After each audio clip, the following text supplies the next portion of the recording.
Bonsoir. Bonsoir. Bienvenue encore une fois à Il était une fois. fois. Alors, on est de retour à Kinshasa. Vous devriez savoir qu'avec elle, on n'a pas besoin de la présenter parce qu'elle se présente déjà avant que l'émission ne commence. Pour vous, après presque une année, on a retrouvé le couple David et... Oh, elle connaît.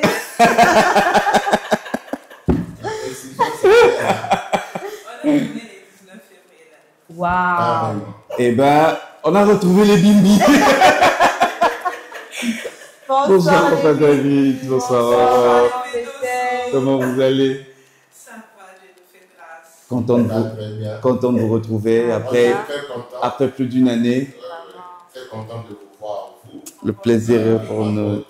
Ouais. Très content de nous retrouver encore sur ce plateau. En tout cas, bonne année. Bonne année. Joyeux Noël, bonne année. Il y a beaucoup de souhaits.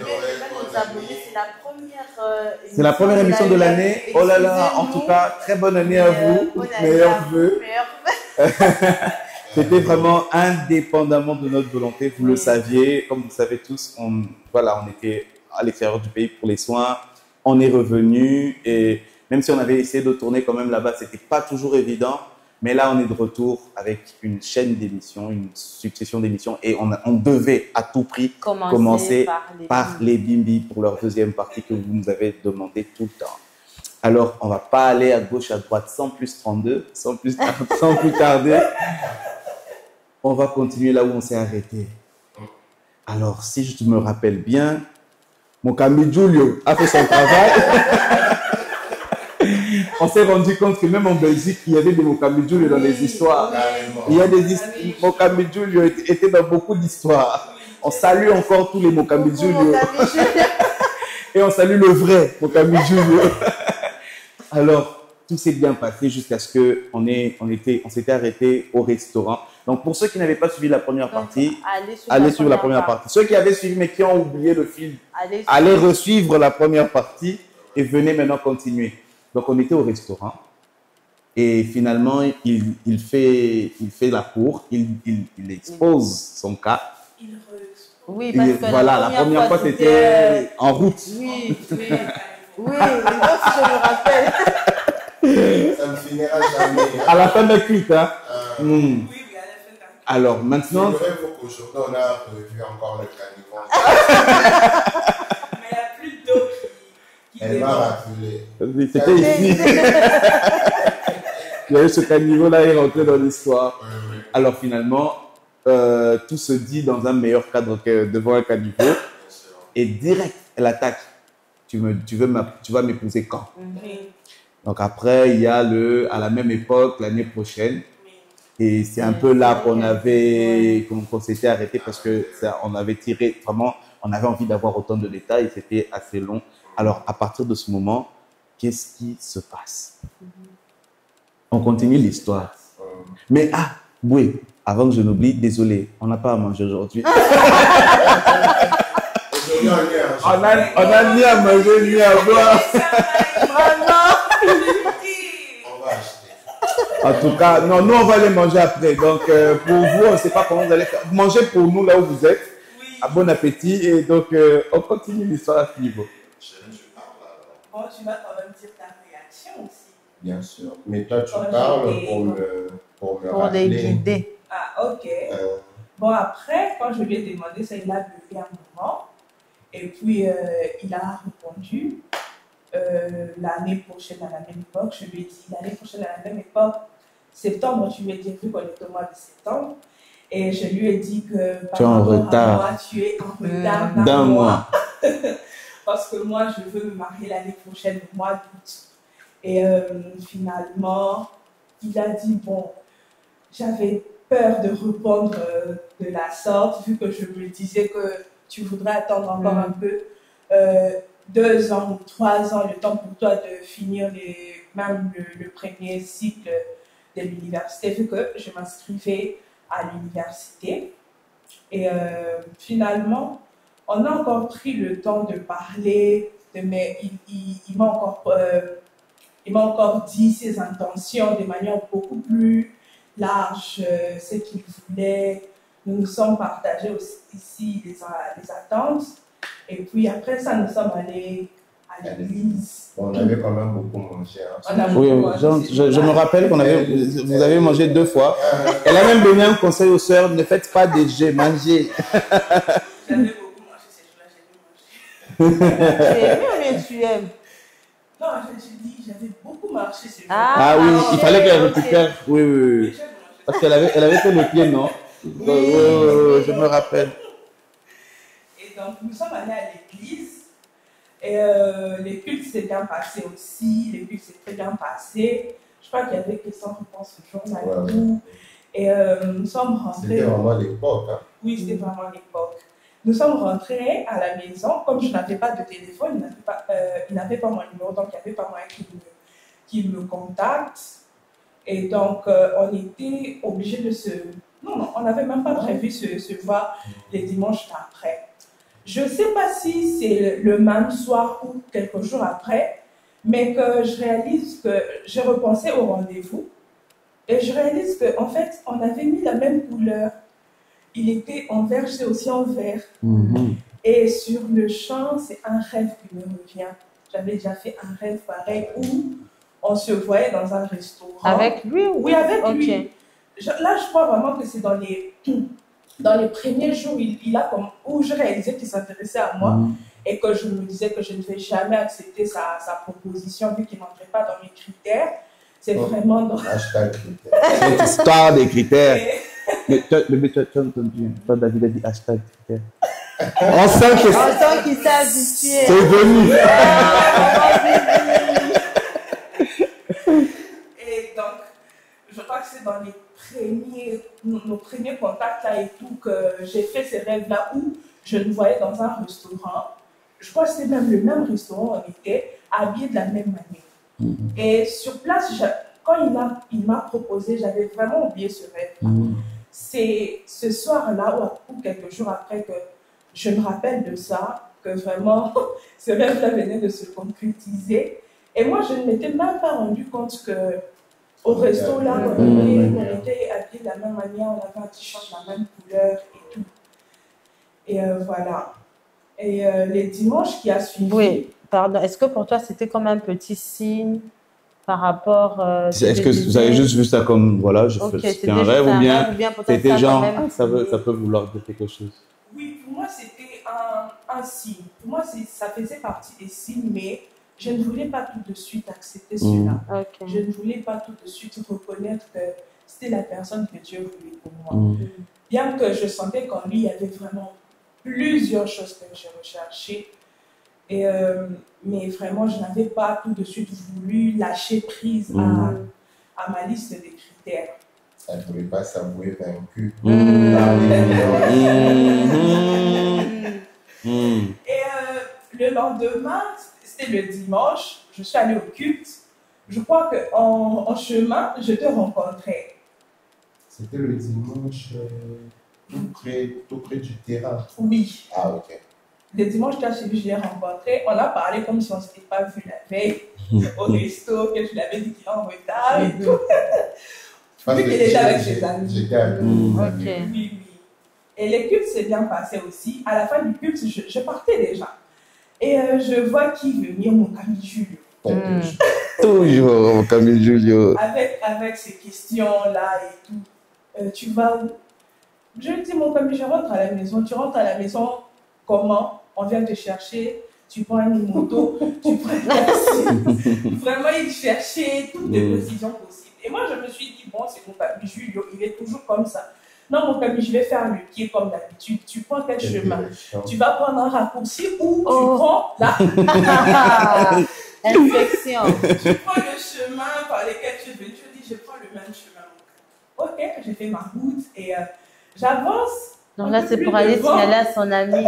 Oui, donc en fait, ce qui s'est passé, c'est que comme elle n'avait pas de téléphone, je voulais la voir. Alors, comment la voir? Moi, j'étais au premier secondes. Alors, je devais savoir par quelle direction, dans quelle route elle allait prendre. Voilà, au Catelier Corner.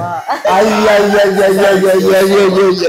Je ne peux pas traduire ça en français. On devait tout arranger, vraiment tout arranger pour que je la croise. Donc, c'est pas laisser séparer. Donc, ce qui s'est passé, c'est que quand on est allé au motel chez l'un des amis, à un moment donné, j'ai envoyé, je lui ai rentré jusqu'à l'église. Mais ça, c'est un bon ami. Mokambi, que Dieu vous donne de Mokambi, Julio. Pour lui poser toutes ces questions, donc tu rentres comment, dès que le culte finit, tu vas traîner. Donc, on devait synchroniser le temps pour être sûr d'être au bon endroit, au bon moment. Ce qui s'est passé, c'est que on s'est finalement vu vraiment au coin de leur avenue. Wow. Donc, le temps pour moi de quitter mon hôtel et d'avancer. Et voilà, et elle quitter l'église.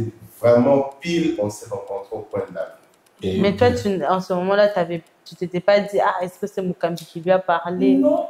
Pour toi, c'était, oh, coïncidence. Une coïncidence. Moi, je l'ai vu, elle est énervée au fait. Oui, au fait, elle était déjà en train de réfuter l'idée, donc elle disait que ce soit pas lui, que ce soit pas ça. Je me suis dit, mais ce garçon, il cherche quoi? Comment ça se fait qu'il se retrouve ici et je ne m'étais même pas imaginé que c'était mon ami qui lui a tout dit. Et là, on partait. Je n'avais pas prévu voir une amie dans le quartier, mais j'ai eu ces programmes à l'instant juste pour me séparer de lui. Non, ce n'était pas non plus utile. Vraiment, elle ne voulait pas. Je lui ai dit, tiens, je vais aller voir une amie. Est-ce qu'on pourra se voir plus tard? Mais on a parlé un peu. Et je suis entrée dans la parcelle de l'ami. Je me suis rassurée qu'il est parti. Il est parti, puis je suis sortie. Donc, tu n'as même pas vu l'ami en question. C'est juste pour se débarrasser de moi, en fait. Je ne l'ai même pas vu. Je ne l'ai même pas vu. Je me suis rassurée qu'il est parti. Finalement, moi, je suis sortie. Et voilà, les jours sont passés. Je crois qu'on s'est vu le mardi d'après, mais je ne me rappelle plus. Donc, le mardi d'après, en fait... Le téléphone. Oui. On était en prière. Je ne sais pas si j'étais à la modération ou comment, je ne pense pas. Il y avait une soeur qui est venue me chercher qui m'a dit, mon ami Julio a besoin de toi urgent. J'ai dit, oh, mais qu'est-ce qu'il y a? Parce que moi, je n'arrivais toujours pas à faire le lien entre lui et lui. Je ne faisais pas le lien. Vu que moi et mon ami Julio, on parlait déjà très bien. Et aussi les faits qu'ils étaient amis, c'était nouveau pour moi. Donc, je n'arrivais pas tout de suite à lier les actions de mon ami Julio à ses actions. Mon ami Julio est un très bon. Et du coup, la soeur me dit, mon ami Julio a besoin de toi, est-ce que tu peux partir? Bon, je me suis dit que je finisse quand même la prière, vu qu'on est déjà à la fin. J'ai fini la prière et je sors. Viens, j'ai besoin de toi. Mon père me dit, qu'est-ce qu'il y a? Vous me faites peur, je suis en prière et tout. Tu te rappelles que j'avais promis un cadeau d'anniversaire? J'ai dit, je ne me souviens plus. Tu ne te souviens pas? J'étais promis un cadeau d'anniversaire. On est né les 20 jours, ça mérite quand même un cadeau. Tiens, voilà. Et ça, c'est combien de temps après ton anniversaire? Mon anniversaire, c'était au mois de juin. Au mois de juin. Wow. Là, on est septembre. Wow. Il fallait trouver un moyen de... Comment ça s'appelle en comptabilité? Pas passer les écritures. Allez trouver quelque chose. Et finalement, il me sort un téléphone. Je dis, mon ami, je peux quand même pas prendre ça. Mais moi, je t'ai promis un cadeau. Comment tu ne veux pas que je tienne ma promesse? Je dis, mon ami, un téléphone ramené à la maison. Mais tu n'as pas dit que c'est ton encadreur qui te l'a offert. Bon, là, à l'instant, c'est passé dans ma tête et tout. J'ai pris le cadeau, je vois qu'il y avait déjà une SIM. Alors que j'avais déjà ma SIM après ça, il y avait déjà une SIM, une pochette, un chargeur, des écouteurs. Il ne restait plus que 10 gigas.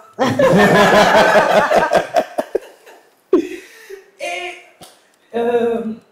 tu m'as accompagné ce jour-là. Je crois qu'on était déjà proche de la maison que j'ai dit, ah mais tu sais que mon ami Julio m'a offert un téléphone. Ah bon? Il a fait ça? Là, Joël est étonné. Mais wow, tu dois quand même être une ouvrière modèle pour qu'il t'offre ça. J'ai dit, je n'arrive. C'est vrai que j'ai quand même un bon témoignage, mais jusqu'à ce niveau. Ah, mais je t'encourage, continue comme ça. Frère David. Sois quelqu'un de modèle. Sois quelqu'un de modèle aux yeux de Dieu, aux yeux des hommes. Ça c'est un avantage pour toi. Et le plus difficile, c'était montrer ce téléphone-là à la maison. J'amène le téléphone. Je me suis dit, en tout cas, cette nuit, maman doit être au courant. Je lui ai dit que non, c'est mon encadrement. Ça, c'est vraiment à l'époque. Hein? Ça, c'est vraiment il y a longtemps. Aujourd'hui, là, on ramène des iPhone 14 Pro Max sans explication aucune. Mais moi, je n'encourage pas ça. Malheureusement. D'ailleurs, c'était quelque chose de très difficile pour nous. Je ne sais pas si moi, j'accepterais que ma fille s'amène avec un cadeau comme ça à la maison. Parce qu'on s'était dit, bon, on achète un téléphone. C'est un encadreur mal quand même. Hein? Vous voyez un peu. Bon, alors on s'est dit, on amortit le choc avec le on achète vraiment quelque chose de base. Maintenant là, ça peut équivaloir à genre un téléphone juste avec WhatsApp, $25. C'était vraiment. D'ailleurs, ce n'était même pas nouveau. Hein. C'était un téléphone de seconde. Non, mais parce qu'on ne voulait pas envoyer un peu. Oui. On voulait débarquer comme ça avec un téléphone et puis. C'était un téléphone de seconde main et puis. Donc on a vraiment joué avec ça. C'est un putain. C'était. Reconditionné, oui. Et donc, je monte le téléphone à maman, je lui dis que c'est mon encadreur qui m'a acheté. Mais comme elle était déjà au courant qu'il me faisait la cour, elle a dit non, ce n'est pas ton encadreur qui t'a offert ça. J'ai dit, maman, c'est mon cabinet Julio qui m'a offert. Elle m'a dit que je suis naïve, en fait. Elle m'a dit que soit je suis naïve, soit je suis en train de la mentir. Que c'est certainement lui qui me l'a offert. Elle m'a dit, tu remets ce téléphone. Hey. Mais elle a commencé à parler là. Comment est-ce que tu peux te comporter comme ça, comme une fille légère et tout et tout. Elle a parlé. C'était vraiment compliqué cette situation. Et je me dis, ah, ça. Elle va parler comme ça. Elle va parler comme ça et puis elle va se calmer plus tard dans ça. Et donc j'ai écouté mes soeurs, j'ai gardé le téléphone. Il faut écouter maman. Il faut écouter maman. Ça c'est vraiment pas particulier. Et donc j'ai gardé le téléphone. Bon, puis 2 jours après, je lui ai dit que je n'ai pas vu le téléphone. Qu'elle soit sûre que c'est vraiment pas lui. Parce que je ne fais pas. Je ne suis même pas sûre d'accepter sa proposition. Je ne peux quand même pas prendre le téléphone. Si ça venait de lui, de mon camélier. Il m'a dit combien j'ai bon témoignage. Non, il y a quelque chose que j'aimerais vraiment épingler par rapport à ce que vous aviez dit. Là, c'était, vous-même, vous étiez en train de vous dire, je ne compte pas accepter sa proposition, donc je ne veux pas prendre aussi ses cadeaux. Mais aujourd'hui, il y a des jeunes. Je te dis toute cette histoire il y a longtemps.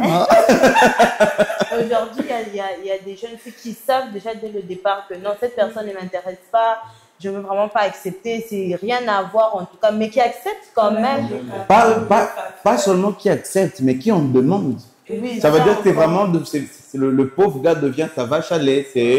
Elle sait que bon, comme il est véhiculé et qu'il m'aime bien la chute, il n'y a pas de transport. Allô, tu es où? Non, j'étais en ville. Pourquoi tu changes de voix? À ce moment-là, c'est comme ça, non? J'étais en ville, je me demandais si tu pouvais. Et elle sait que le gars peut même dire qu'il est malade pour quitter le bureau et aller la chercher. Et elle sait qu'il va dire, est-ce que tu as faim? Il voudra manger. Et comme un mot, vraiment, quand elle a faim, quand elle a envie de quelque chose, elle sait que. Et puis comme ça, peut-être elle en a 2, 3. Elle sait que là, pour ce cas-ci. Mais il y a aussi des gars qui sont comme ça avec certaines filles. Oui, malheureusement. Ça, mais c'est plus les filles. Et puis là, c'est lui qui va écrire son mémoire, son GFC. Ah, celui qui va imprimer. Et moi, franchement, non, ne faites pas ça. C'est un conseil que j'aimerais dire, c'est vraiment un peu comme maman Bethel. Si tu sais que tu n'as rien à faire avec la personne et que tu ne veux vraiment pas, ne prends pas ces cadeaux parce que c'est... Oui. Aussi, les frères, il faut vraiment éviter d'encombrer les sœurs avec de l'argent, avec des choses très chères, de peur que leurs décisions soient fait pour que ça soit un cadeau ecclésiastique. C'est vrai que beaucoup utilisent ça maintenant pour persuader, pour dire que avec moi tu auras tout ça et tout. Ça, de toutes les façons, hein. Si elle ne veut pas. Elle ne veut pas. Ah. Même si tu achètes un avion. Et donc finalement, maman, je lui dis que c'est vraiment l'encadrement qui m'est là offert. Et elle m'a dit, à mon niveau, ça passe encore. Il faudra en parler maintenant à ton père. Lui dire que c'est un frère de l'église. Et déjà, quand tu rentres tard, tu viens de l'église et que tu rentres tard, c'est un problème. Et qu'on t'offre encore des choses dans ton église. Alors, comme j'avais un téléphone avant, je me suis dit, la pochette, comme elle était trop flashy, d'un rose là, vraiment trop guéri, je me suis dit, bon, si j'utilise les téléphones sans pochette, ça ne sera pas remarquable. Et oui, vraiment, ce n'était pas remarquable le jeu de papa. Et je commets une erreur, je reviens un jour de l'église avec la pochette. Tu as un nouveau téléphone. Je lui dis, oui, papa. Et comment tu l'as eu? Au lieu d'avoir la calme, je lui dis, non. Parce qu'à l'époque, j'ai faisais des coups de main dans un cyber, j'ai dit avec des saisies, j'ai fait des économies avec l'argent comme dans nos cyber. J'ai fait le téléphone. J'ai menti, frère. Ah bon? Tu as acheté à combien? J'ai vraiment donné un faux prix là et tout. Il m'a regardé, il m'a dit, ok, c'est bien. Et puis c'est passé. Je commençais maintenant à utiliser les téléphones en paix, hein, même si je savais que papa avait une autre version. Je l'ai utilisé et c'est là qu'on a commencé à beaucoup parler, à s'écrire et tout. Mais tu lui avais donné le numéro ou alors il a écrit seulement comme ça un jour tu vois seulement qu'il t'écrit? Je crois que je lui avais donné le numéro le jour J. Okay. Le jour même. Okay. Le même jour. Mais bizarrement, ma façon même de prendre des numéros l'avait tiqué. Puis finalement, elle a compris que j'avais déjà. Il prend le numéro comme s'il se cachait. Hein. Genre, il ne voulait pas que je me suis dit, bon, peut-être qu'il ne voulait pas que je voie son fond d'écran ou quoi. Mais vraiment, parce que le numéro, il était déjà enregistré. Le numéro était déjà enregistré sur le téléphone. Donc, et si j'enregistre. C'est d'ailleurs moi qui avais proposé de lui donner le numéro. Alors il a dit, ok, je vais prendre alors. Le numéro, on répétait même pas. Alors qu'il avait même genre en tête. Et donc on a commencé à parler, on a commencé à beaucoup s'écrire. On m'avait demandé la permission s'il pouvait m'écrire, il m'a fait. Alors, elles sont très connues. Et on a commencé à s'écrire, à s'appeler et tout. Et moi, j'ai maximisé vraiment pour lui poser des questions vraiment de manière très claire. Même si on n'était pas intéressé, qu'on ne se disait pas lui.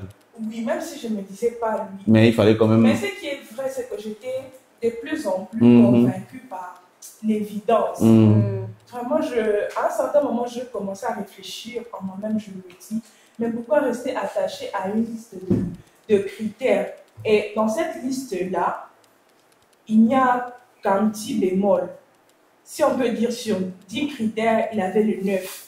Tu peux dire le bémol en question. Le bémol, c'est la taille, mon frère. Wow.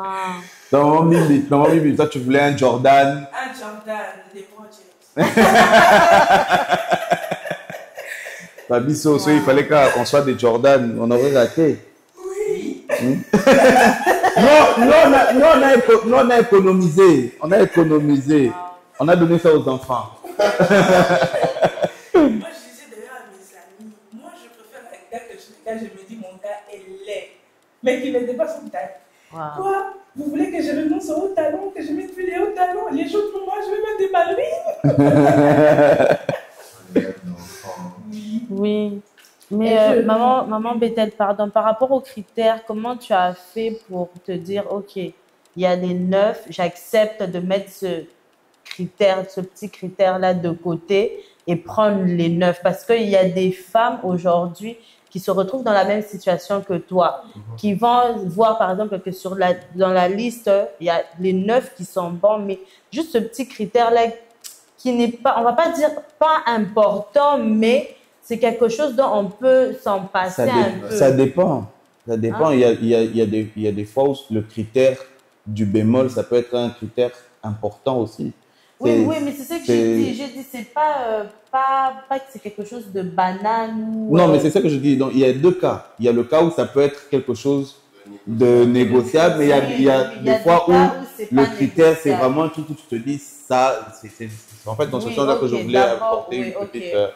On y va d'abord par rapport au premier cas, où c'est quelque chose n'est pas... Moi, je me dis, en fait, moi, je pensais que par rapport à la taille, je me disais que c'était parmi mes critères non négociables. Que vraiment, à ce niveau-là, je ne peux pas négocier. Ça, c'est le temps d'ignorance.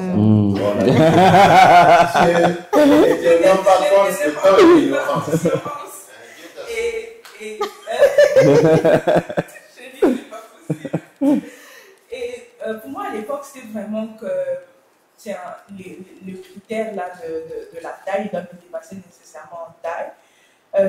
Moi, je pensais que c'était parmi mes critères non négociés. Et c'est au fur et à mesure que je parlais avec lui que je réalisais que avec lui, je ne force pas. Il y a pas ces petits trucs-là qui passent si facilement. J'ai pas peur de me montrer. Moi, j'ai pas peur de... Ça, c'est en même de raconter des blagues, il va rire. J'ai pas peur de me montrer. D'être toi, en fait. J'ai pas peur, voilà, de lui raconter que tiens, il y a ci, il y a ça. Et moi-même, je commençais à me poser la question, mais comment ça se fait qu'avec lui, je suis quand même comme ça?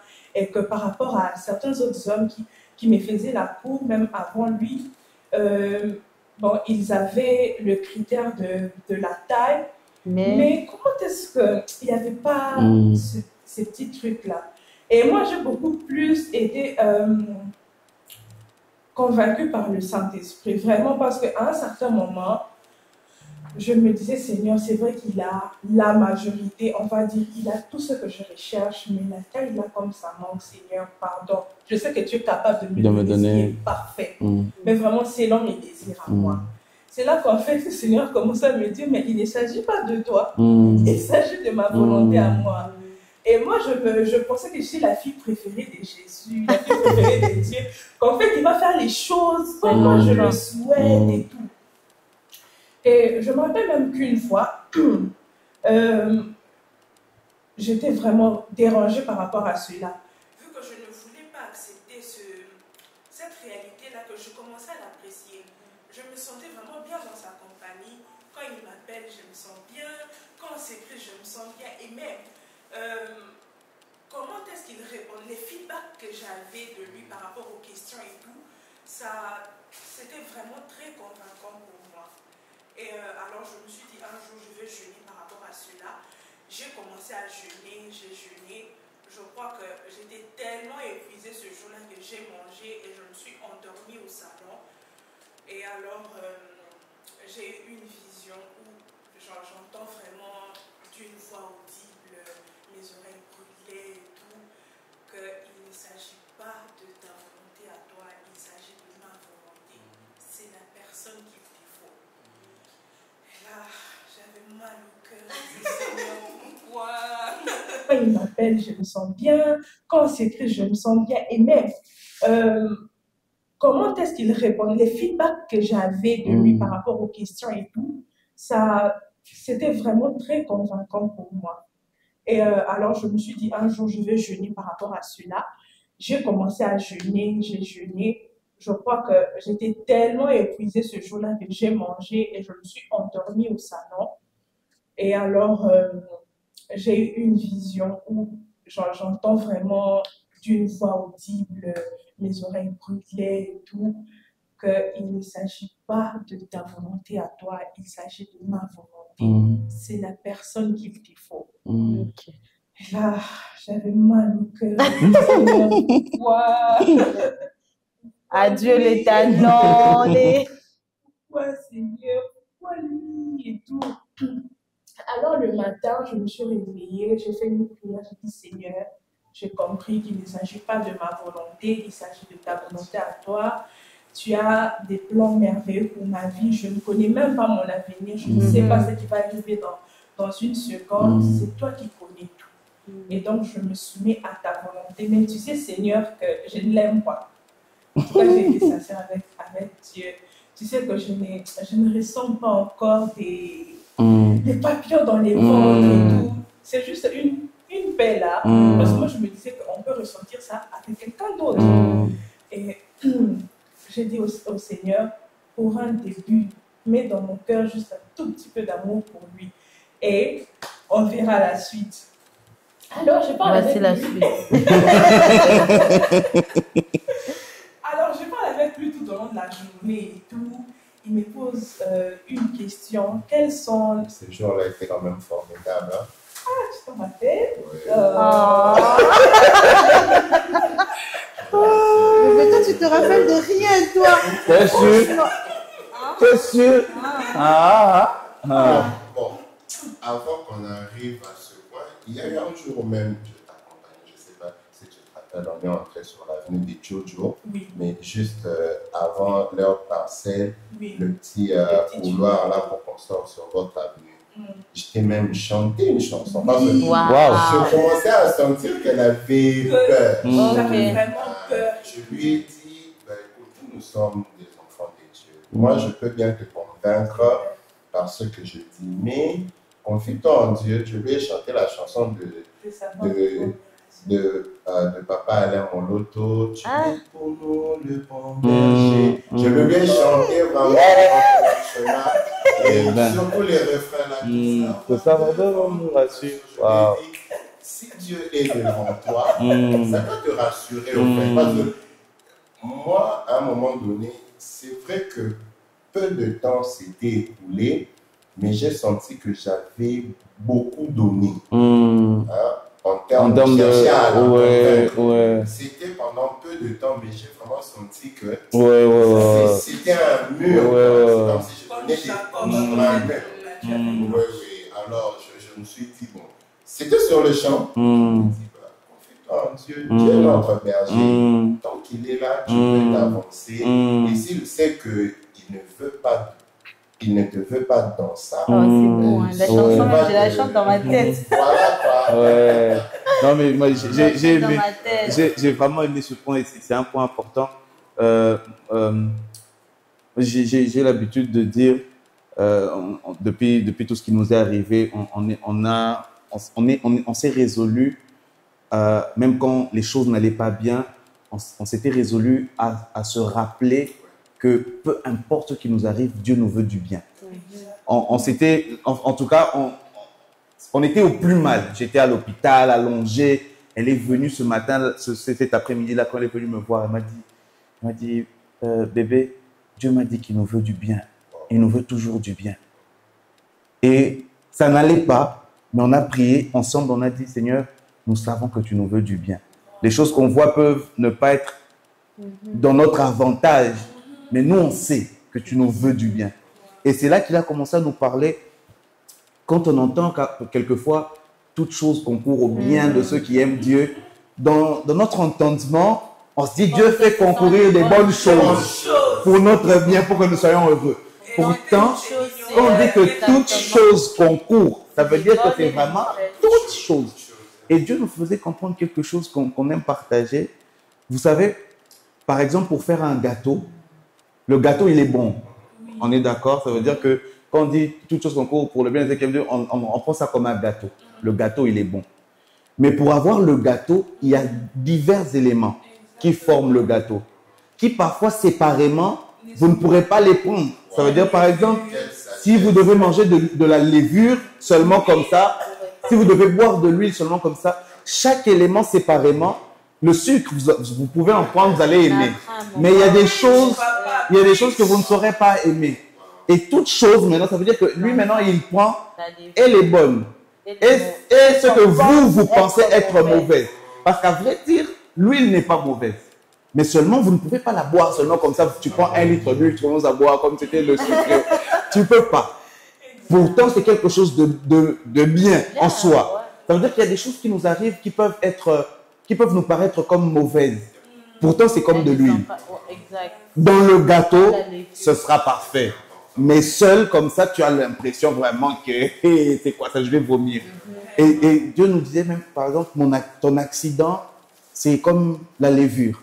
Si tu regardes seulement le fait que tu as connu un accident, que tu as eu des problèmes, ceci, tu te dis c'est de la levure, tu ne peux pas le manger seul.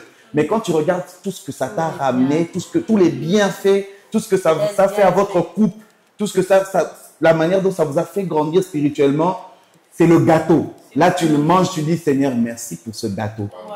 Alors, ne prenez pas les choses, voyons les choses vraiment comme des enfants. Tout concourt au bien de ceux qui aiment. Ça veut dire que toutes les choses qui peuvent nous arriver, la finalité, c'est que Dieu nous veut du bien.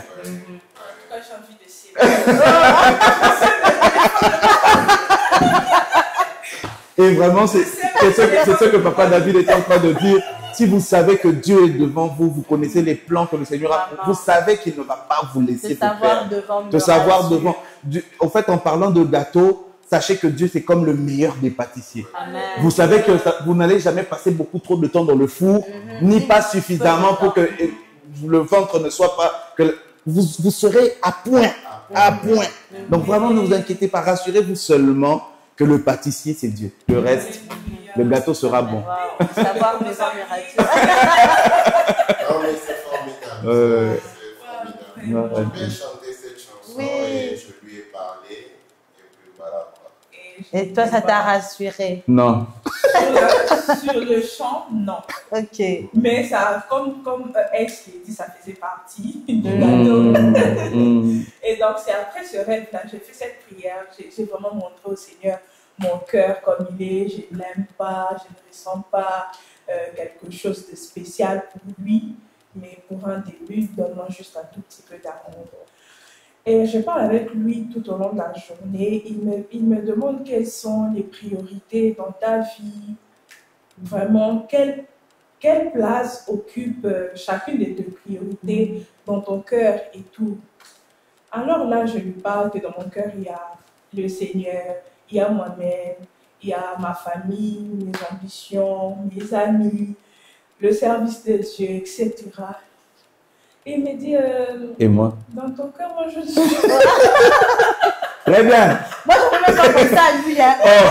Non, moi, quand j'ai entendu ça, moi, j'étais déjà connecté. Oui, moi, j'étais déjà connecté. Je ne peux pas penser à lui. Non, c'est clair.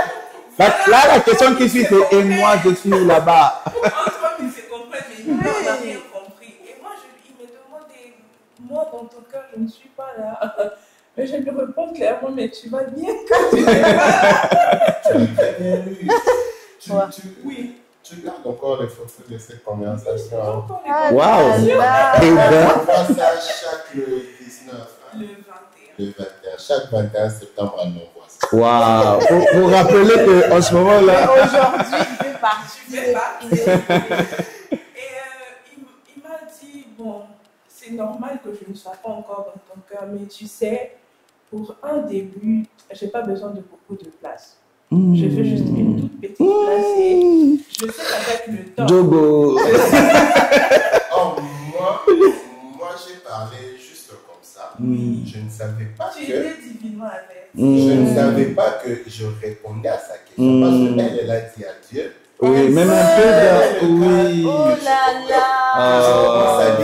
Oh là là! Et moi je lui ai dit. J'ai pas besoin de beaucoup, j'ai besoin d'un peu seulement.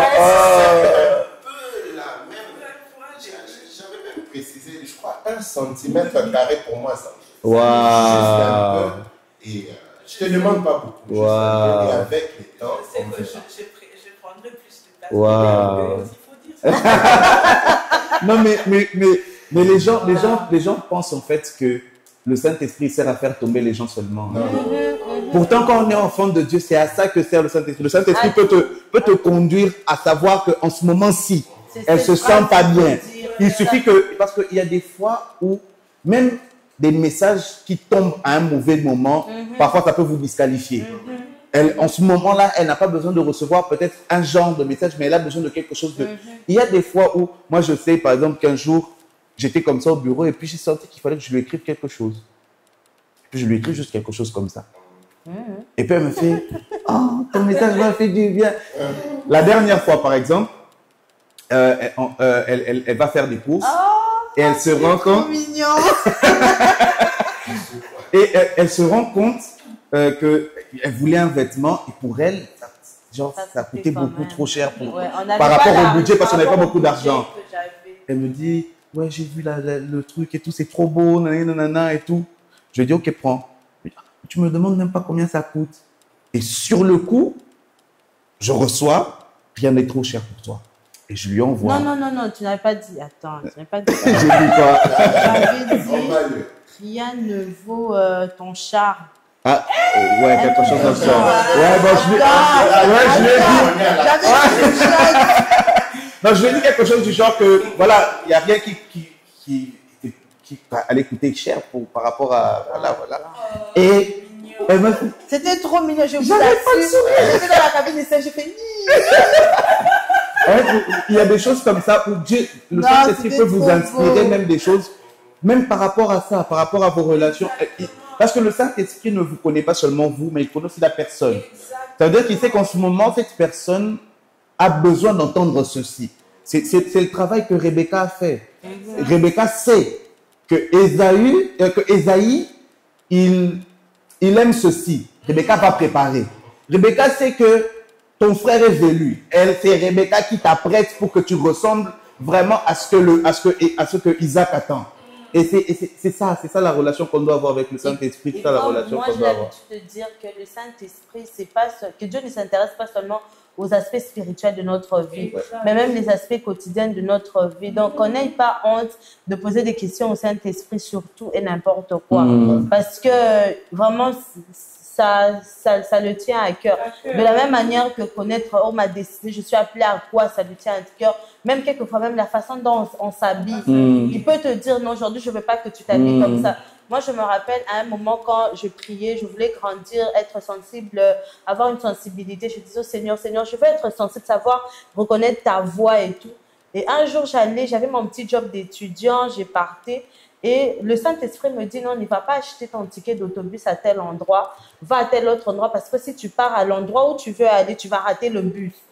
Moi, je me suis dit, Dieu ne peut pas me parler d'aller acheter le bus. Le ticket de bus. Ça peut pas être Dieu. Je me suis dit, ça Dieu parle des choses sérieuses. Oui, Dieu pour moi,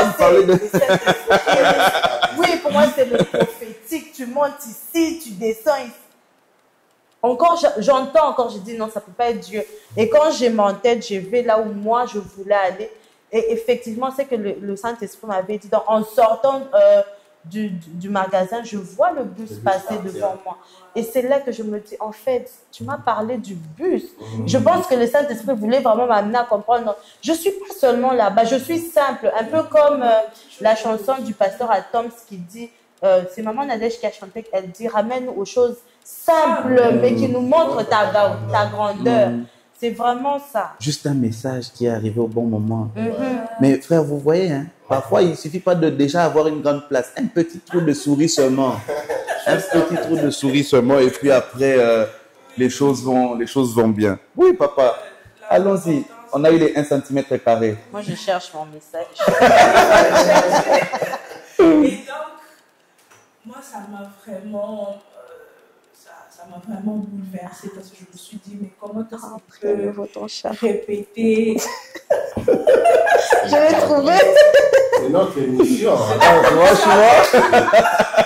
C'est vrai. Et je me suis dit, mais comment est-ce qu'il peut vraiment dire exactement ce que j'ai dit dans ma prière et tout, pour un début, ça m'avait vraiment troublé ce jour-là. Et parce que je me rappelle que j'allais à la jeunesse, toi tu ne verrais pas. Après les cultes, je priais. Bon, après ces cultes-là, je me suis dit, bon, je veux quand même le regarder positivement. Je suis rentrée à la maison, je lui ai dit, Seigneur, ok, lui, il est d'accord d'avoir une petite place. Donc, toi, aide-moi vraiment à les voir comme toi tu le vois. Parce que moi, je ne le vois qu'en tant qu'humain. Je ne connais pas son avenir, je ne sais pas. Je ne sais pas ce à quoi tu l'appelles, je ne sais pas ce à quoi tu t'attends par rapport à nous en tant que couple. J'ai vraiment prié dans ce sens-là. Aide-moi à le voir avec tes yeux. Je n'aurais pas dû faire cette fois. Je me réveille le matin, je sens un vide. Mais pourquoi jusque-là il n'appelle pas? Je lui ai écrit ou je lui ai pas? Je lui ai écrit. Tu vas bien? Oui, je vais bien. Et toi? Je voulais d'ailleurs t'appeler. J'ai dit, ah bon? Il m'a appelé, on a parlé pendant longtemps. Et après cet appel-là, je le sentais encore un vide. Je lui ai écrit, tu prends ta pause à quelle heure et tout. On a commencé à s'écrire vraiment comme ça. Et c'était maintenant la période là où il y avait régulièrement vie morte. Vous vous rappelez la période? Oui, oui. 19, Il y avait un... Oui. Et donc, on a passé comme 2 ou 3 jours, on ne s'était pas vu parce que c'était maintenant régulier qu'on se voit au moins 2-3 fois la semaine. Déjà que ça, on ne s'était pas vu dimanche non plus. Donc, on n'allait pas se voir mardi vu qu'il y avait ville morte. Et je me suis dit, non, mais là, ça en fait 2 trop. On ne s'est pas vu. Et moi, je commençais à voir vraiment... Étouffé, tu dis, donc, sans s'écrire là, ça ne suffisait plus pour moi. Parce que là, vraiment, je commençais à les trouver extra. Pour moi, je n'avais jamais rencontré quelqu'un de pareil. Et il a fait comme... Ah non,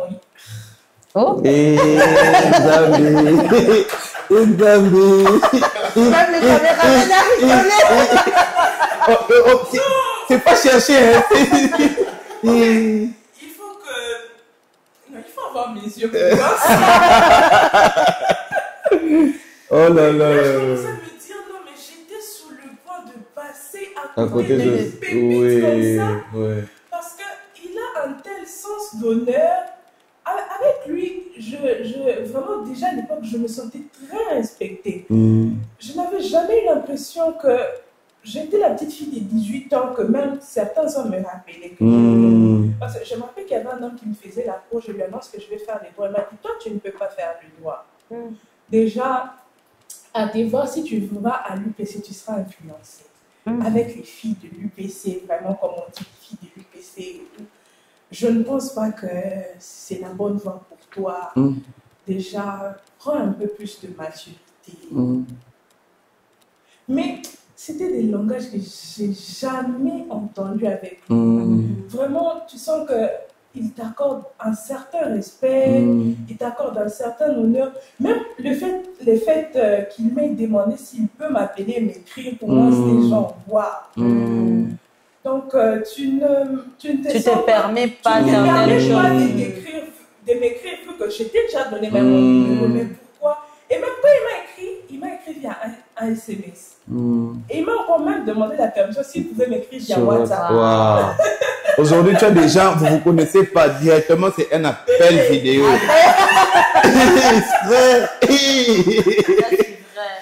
Ça, c'est vrai. Ou à peine vraiment, vous parliez peut-être sur Instagram, et puis après, c'est tu peux me passer ton WhatsApp et tout, et puis on te passe, et puis directement, c'est frère. Les os.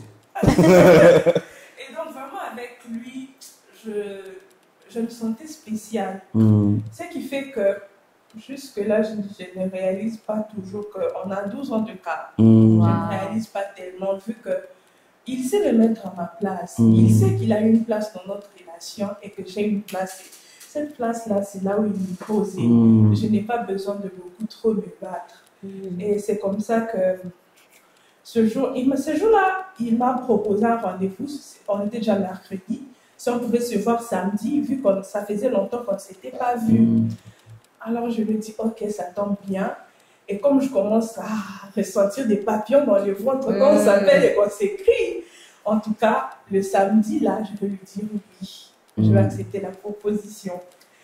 Alors, on s'écrivait et je lui ai demandé, tiens, moi, je m'inscris à l'université. Est-ce que dans ton foyer, quand tu m'auras épousé, tu vas accepter que je continue les études? Parce que moi, vraiment, j'encourage à être clair, mais vraiment être clair sur tous les sujets qui vous semblent importants. Il faut vraiment poser les questions claires parce que moi, je n'allais pas supposer qu'il serait d'accord. Je n'allais pas supposer qu'il serait d'accord. Alors, je lui posais la question, est-ce que tu seras d'accord que je continue les études dans ton foyer? Alors, il m'a dit, c'est une réponse qui m'a tellement convaincue que jusqu'à présent, j'ai la phrase telle qu'il avait formulée. Et là, la femme, qui es-tu? Il m'a dit, tu sais, mon plus grand bonheur serait que tu t'épanouisses à mes côtés. Et je t'assure que le mariage ne sera pas pour toi les cimetières de tes ambitions. Ça c'est... Wow. J'étais plus que convaincue. Wow. Oh, le caméraman, il a applaudi. Non, mais franchement, Papa David, un bon. Un très bon. Standing ovation. Il m'a dit ça.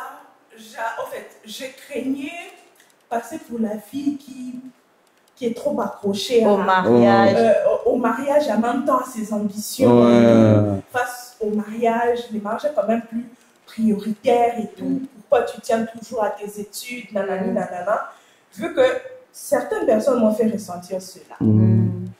Avec lui, il m'a fait comprendre que je peux être mariée, en même temps poursuivre des objectifs de ma vie, que je n'avais pas besoin de me réduire à Madame Adèle, que je peux aussi continuer à suivre le chemin que le Seigneur m'a tracé, tout en étant sa femme. Oui, c'est un peu bébé, c'est un peu comme tu as l'habitude de dire, avant qu'on soit un couple, on est d'abord chacun. Exactement. Dieu a d'abord des projets pour chacun de nous. On n'arrête pas parce qu'on est ensemble. Il y a 2 points que je veux relever pour ne pas oublier. Le premier, c'était quelque chose que Maman Bethel avait dit dans sa prière. C'était, Seigneur, je veux le voir comme toi tu le vois. C'est important. C'est une prière tellement profonde parce que quelquefois, même nous-mêmes, on ne sait pas se regarder de la manière dont Dieu nous voit. Exact. Dieu nous voit selon ce qu'il a prévu pour nous. Nous voyons selon ce que nous vivons maintenant. Et ça, déjà, si nous-mêmes, on n'arrive pas à nous voir comment Dieu nous voit, c'est encore beaucoup plus difficile de voir en quelqu'un comment Dieu est en train de le voir. Gédéon lui-même, déjà, il est en train de se dire, je suis le plus petit de la plus petite. Il a lu dans mes pensées, au fait, j'allais donner l'exemple de Gédéon quand Dieu me dit vaillant héros. Non, mais le Seigneur essaie de nous encourager. Oui, c'est même oui. Alors que Dieu le. Il a dit à Jérémie, ne dis pas que tu es un enfant. Parce que lui le voyait déjà. Non, mais c'est vraiment une prière. En fait, voilà le genre de choses que vous devez faire. Voilà le genre de choses que vous devez demander au Seigneur. Oui. Que je vois, parce que c'est comme une fois on disait à des gens avec qui on parlait, c'est important de savoir déjà nous-mêmes qui on est, parce que ça nous éviterait, je donnais un exemple, je disais, si par exemple vous êtes du feu, vous ne pouvez pas vous marier à de l'eau. Parce que si le feu épouse l'eau, il s'éteint. Et si l'eau épouse le feu, il s'évapore parce que à force de brûler. Donc, ça veut dire que vous devez savoir que, par exemple, moi, puisque je suis le feu, je dois épouser, par exemple, je ne sais pas, du bois pour que continuellement ce soit en train d'être. C'est pour ça qu'il faut, on a l'habitude de dire aux gens, il faut demander au Seigneur de vous faire découvrir qui vous êtes. Et quand vous savez qui vous êtes, vous savez avec qui vous devez être, avec qui vous ne pouvez pas être. Et la meilleure manière de se découvrir nous-mêmes, c'est en découvrant qui est Jésus. Et moi, il y a quelque chose que je rajoute à ça, c'est que j'ai compris une chose que le Saint-Esprit m'a fait comprendre, c'est qu'au-delà même de toujours vouloir, Seigneur, est-ce que c'est lui, est-ce que c'est elle, ok, après, à part celui, c'est elle, Dieu a d'autres choses même plus intéressantes qu'il peut te dire sur cette personne-là. Il ne faudrait pas seulement se limiter à c'est lui, ok, c'est lui. Est-ce que tu connais la destinée de cette personne? Est-ce que tu connais quels sont les défis qu'il pourra rencontrer sur son chemin? Donc, d'aller vraiment, de poser à Dieu aussi même des bonnes questions, des vraies questions. En fait, n'est pas seulement, ok, c'est lui. Ok, Dieu m'avait dit c'est lui. Après, tu te retrouves, tu comprends pas, mais tu m'avais dit c'est lui. Ok, on t'avait dit c'est lui, mais il y avait ça. Peut-être que si tu savais ça, tu allais même te préparer, toi, d'une certaine manière. Et c'est même pour ça qu'en se connaissant, par exemple, ce que vous êtes appelés à faire, quand vous parlez dans les fiançailles ou dans la fréquentation, vous savez poser des questions précises. Quand vous savez, par exemple, que vous êtes appelé à avoir un ministère, vous allez aller de lieu en lieu, c'est de savoir est-ce que votre homme peut supporter le fait que, ou alors peut vous accompagner, ou alors peut, parce que après, vous êtes quelqu'un qui est appelé à aller par-ci, par-là, mais vous épousez quelqu'un qui, pour lui, la place de la femme, c'est à la cuisine. Mais frère, tu vas passer à côté de ta vie comme ça, alors que il y avait quelqu'un qui était destiné pour toi, qui lui allait être celui qui allait acheter les jets dans lesquels tu allais te déplacer à chaque fois, qui allait... Vous imaginez un instant, par exemple, qu'une maman d'elle n'ait pas épousé un Michel Moutali. Est-ce que vous voyez un tout petit peu? Et quand vous êtes dans la volonté de Dieu, vous avez même quelqu'un qui non seulement vous aide à accomplir, mais il crée même toute une entreprise de production qui tourne autour de vous et de... C'est ça quand vous rencontrez vraiment le choix de Dieu. Et moi, vraiment, j'ai beaucoup aimé... j'ai pas encore écouté toute l'histoire, mais j'ai vraiment beaucoup aimé... J'aime beaucoup votre histoire. Et j'ai beaucoup aimé tout ce dont j'ai déjà entendu depuis le début parce que vous avez pris du temps à vous poser des bonnes questions. Vos temps de rencontre, c'était vraiment de temps. On parle sérieusement, pas que c'est quoi ta couleur préférée, qu'est-ce que tu aimes manger. Oui, c'est bien ça, oui. C'était des conversations nourries. C'est ça. Je pense qu'on va organiser un truc où vous allez venir pour parler aux jeunes des conversations nourries qu'il faut entretenir dans... C'est très important. Des bons sujets, des vrais sujets. Et même on est très superficiel de nos jours. On est très superficiel. Et ça fait que tu peux passer un long moment avec quelqu'un, mais tu ne la connais pas vraiment parce que tu n'as pas posé les bonnes questions. C'est ce qui nous a même permis aussi de ne pas trop traîner, de ne pas nous marier assez vite. Parce que nos conversations étaient consistantes. Vraiment, à chaque fois que je parlais avec lui, j'avais l'impression de le connaître un peu plus. J'avais l'impression oui, voilà. Facilement, je pouvais l'associer à ma vie. Comment est-ce qu'il comprenait les choses, comment est-ce qu'il voyait les choses. Et c'est ce qui m'a même aidé à accepter sa proposition, vu déjà que ce qu'il m'avait dit là, que vraiment... Le mariage ne sera pas... C'était mon deuxième point. C'était mon deuxième point. Papa David, merci beaucoup parce que vraiment, ça c'est même pour tout le monde. Oui. Le mariage, moi je dis toujours, le mariage, c'est pas une finalité. Le mariage ne doit pas être le cimetière de vos ambitions, de vos rêves. Parce que j'ai l'habitude d'illustrer ça. Ma femme le sait maintenant. C'est comme maman Bethel a dit, Dieu a un plan merveilleux pour chacun d'entre nous. Quand il dit, je connais les plans que j'ai formés sur vous, c'est vraiment sur chacun. Où il a dit tout à l'heure, on est d'abord chacun avant de devenir un couple. Et j'ai l'habitude de le dire comme si donc, chacun est sur une route, parce que chacun court sa course. Parce que même à la fin, le salut est individuel, à la fin, les récompenses sont individuelles, c'est vraiment la course de chacun. Et ce qui se passe, c'est que chacun est sur sa route, mais à un certain moment, Dieu sait que la route de son enfant David rencontre la route de son enfant Bethel et ils font route ensemble, mais chacun est toujours un peu comme sur sa bande. Parce que même sur une route, même si vous allez dans la même direction, chacun est sur sa bande. Et ça fait que, par exemple, j'ai l'habitude de dire, il y a des fois où, lorsque personne n'entre sur la bande de l'autre pour seulement vous dire que, voilà, moi je te porte et puis on avance seulement comme ça. J'ai l'habitude de dire, vous savez, il y a des jeux vidéo comme ça où quand vous roulez, il y a comme des bonus qui viennent sur... Mais ça, quand vous avez 3-4 voitures, ça vient parfois ici, parfois ça vient de l'autre côté. Il y a des choses comme ça qui viennent vers nous lorsqu'on on peut être en couple, on est dans la vie de marié et tout, qui peuvent venir sur la bande de l'autre. Il y a des portes qui s'ouvrent, ça s'ouvre d'un côté et de l'autre côté, ça ne vient pas. Si vous deux, vous vous dites seulement que on éteint.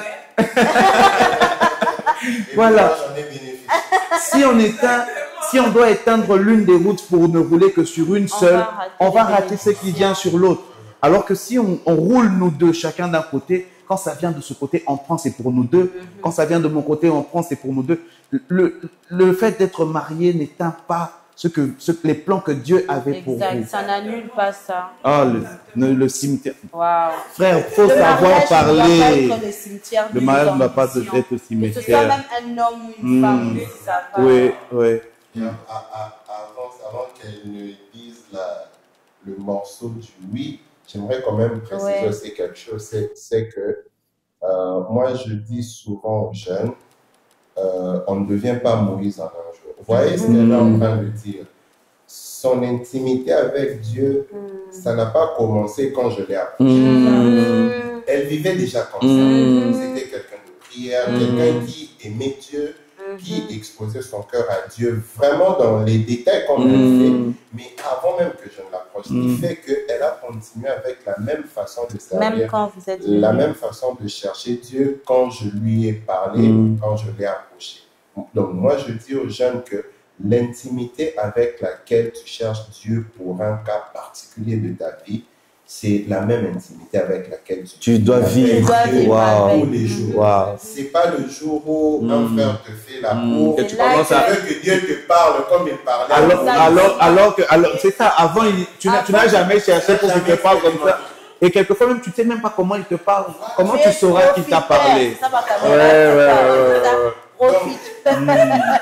Donc, vivez votre intimité avec Dieu indépendamment des choses de la vie. Et quand les choses de la vie viendront, elles vont vous trouver dans déjà. Et ça sera beaucoup plus simple. Et c'est même comme ça que certaines personnes, tu vois, mais depuis que je demande à Dieu, il ne me dit pas, mais maman, toi tu viens seulement parce qu'il y a ça. S'il n'y avait pas ça, tu n'allais pas être là. Je ne t'ai jamais parlé comme ça. Mais c'est ce qui se passe, parce que pendant qu'on était en train de parler, je vois dans la Bible l'image de quand Jésus monte, il leur dit, restez ici jusqu'à ce que celui qui doit venir vienne. Ils étaient tous réunis en train de prier depuis plusieurs jours dans le même endroit.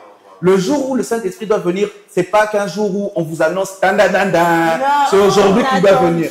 C'était pendant qu'ils faisaient ce qu'ils ont fait depuis tout ce temps, depuis que Jésus est parti, ils continuaient de le faire. Et au moment où la visitation arrive, elle les trouve en train de faire ce qu'ils étaient en train de faire depuis longtemps.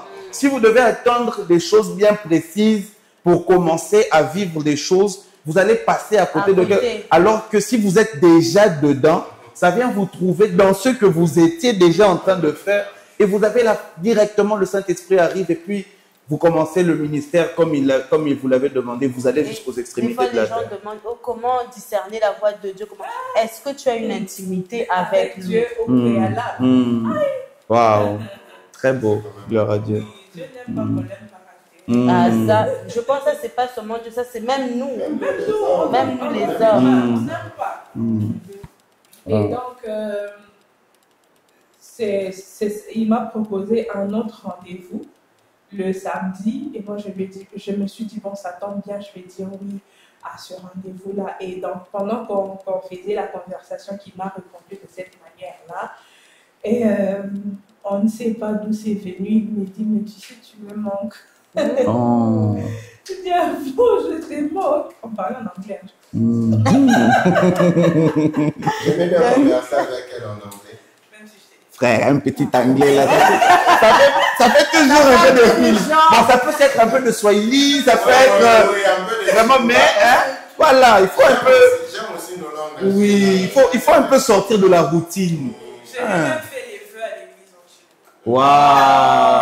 C'était en français, Chilouba et en anglais. Waouh. C'était la totale. Et donc, il me dit, tu me manques.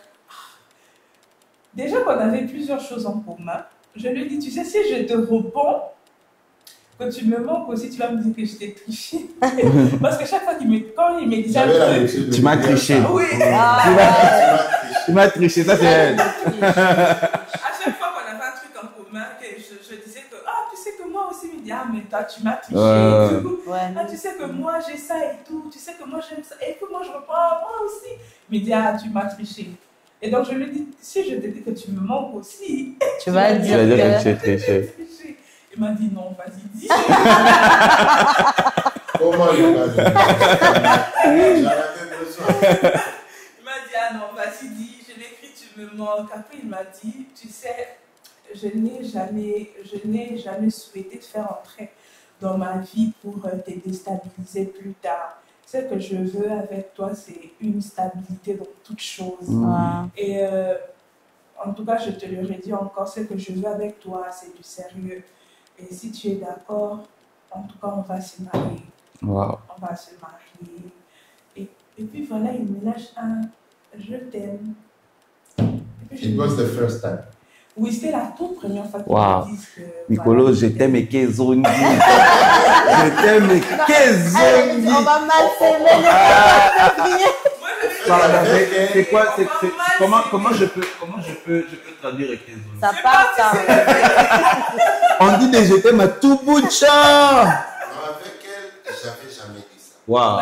Même quand je lui ai fait ma proposition, je lui avais dit en tout cas, tu m'intéresses beaucoup et je pense qu'avec toi, on peut s'échanger. On peut bâtir une relation sérieuse. Voilà, qui va aboutir, bien sûr, au mariage. Mais ce jour-là, vraiment, je t'aime et sorti. C'est ce jour-là que j'étais sorti. Je ne sais pas d'où ça m'est venu. Il m'a dit, je t'aime. J'étais là, genre aussi, j'ai dit, je t'aime aussi.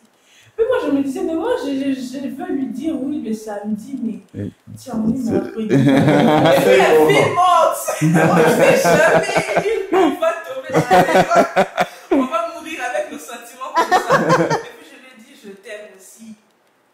Et puis, je vois les deux traits là de WhatsApp bleu. Il a réagi. Je me dis, il est où? Il a quitté l'église et tout. C'est plus tard qu'il me dit qu'il était sur son lit et il est tombé.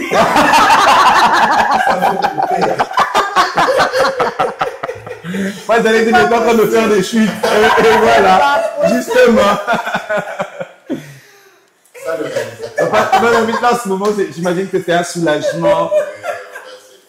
Ça savait pas, c'est les effets de vos messages. Il était sur le lit et il est tombé. Bon, une chose aussi, c'est que j'étais vraiment. J'imagine, je t'aime beaucoup. J'étais vraiment à la misère.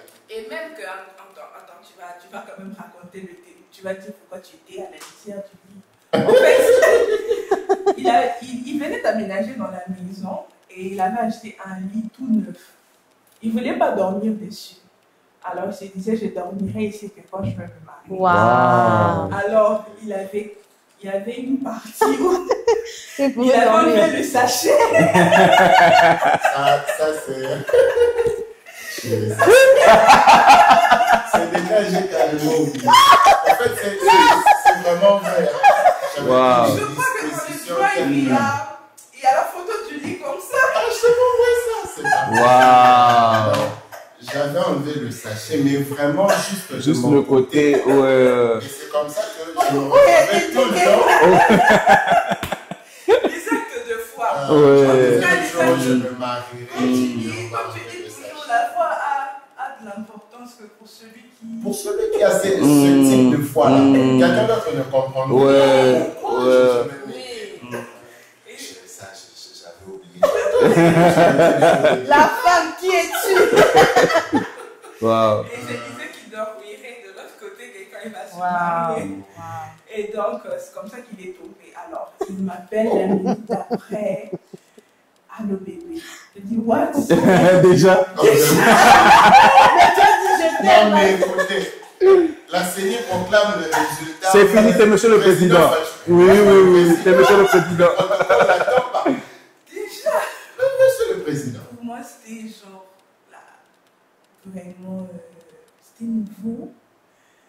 Allô bébé, autant de minutes au téléphone, wow. Je sais pas, j'ai dormi ce jour-là.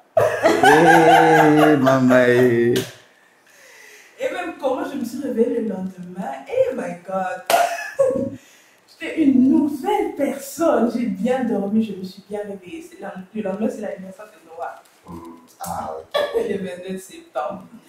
Et vraiment, on a commencé notre relation. Et nous nous sommes finalement vus le samedi. C'était vraiment pour poser les bases de la relation. C'était ce samedi-là qu'on était à la 18e. Donc, je t'avais pris des photos que tu ne voulais pas. Non, j'étais moche. Je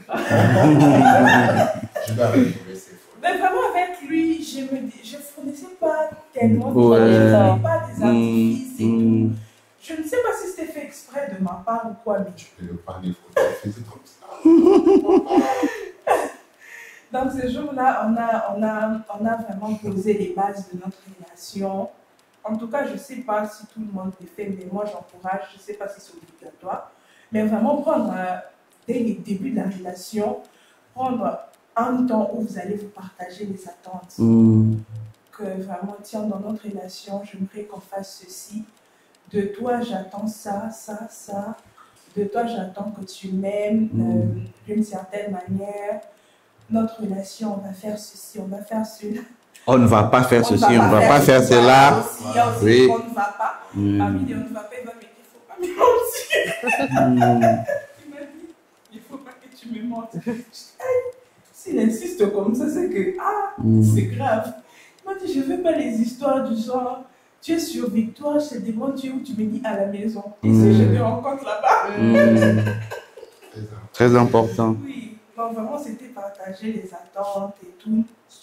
Alors, ce jour-là, on a pris le temps de mettre aussi l'eau dans notre vin. Il m'a dit, tu sais, c'est vrai qu'on a envie de se marier l'année prochaine, mais ne faisons pas les choses comme si on était chicotés. Vraiment, prenons notre temps. Laissons les choses se faire de soi. Vraiment, selon que le Seigneur le veut. Peut-être que nous, on s'est dit l'année prochaine, au mois d'août, et si le Seigneur veut qu'on se marie au mois de mai. Donc, et si le Seigneur veut qu'on se marie un peu plus tard. Donc, laissons les choses se faire de soi. Le Seigneur lui-même va commencer à nous convaincre et tout. Moi, si je vais partager mes attentes, j'aimerais que tu me soutiennes dans mes études, je voudrais ceci, cela. Et donc, voilà, on ne va pas faire ci, on va attendre jusqu'au mariage et tout. Vraiment, nous nous laissons partager. Moi, je ne comprends pas comment on se met en relation et on est juste en relation. On ne sait pas on va où? Sans bits lucratif, sans bits. On ne sait pas ce qu'on va faire, on ne sait pas comment est-ce qu'on va marcher et tout. C'est comme par exemple, il m'a dit, ne te gêne pas de me partager certains petits détails. Tu es où? Chérie, j'ai pris mon taxi. Moi, ça ne me gêne pas. C'est ce qui va nous permettre d'entrer dans le monde de l'autre. Tu vas entrer dans mon monde, j'entre dans ton monde. Et c'est ce qui a fait que, jusque-là, il y a certains de ses collègues dont je connais les noms, mais que je n'ai jamais vus. Et le jour où elle les voit, voilà. Elle fait beau, telle personne. Qui a fait ça. Oui, il est comme ci, il est comme ça. Et même et même je sais déjà comment me comporter avec telle personne, que déjà je le connais dans les massolos. Et voilà, nous nous sommes partagés nos attentes comme ça. Et nous nous sommes dit, bon, on ne va pas faire les choses de manière précipitée. Et donc, c'est passé. Voilà, on s'est aussi dit qu'on ferait les choses dans la discrétion, le temps pour nous d'officialiser la relation et même nous marier, parce que c'est vraiment sur les réseaux sociaux, on a posté nos photos quand on était mariés et tout. Et maman Bethel, moi j'ai une question pour toi, parce que tu étais jeune, tu commençais l'université.